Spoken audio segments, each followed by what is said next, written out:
2 months ago, I was hit by a motorcycle while crossing the street. My elbow and arm were both fractured at that time. And we all know that being hospitalized is very much expensive. So, having an insurance is a very big help for us. I am so thankful and praise the Lord that I have this OVI, the Orbix Victus International Insurance.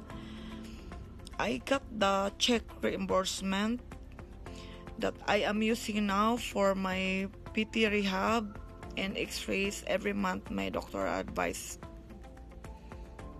Hindi po ko pa masyadong magalaw. Hindi ko pa ituwid.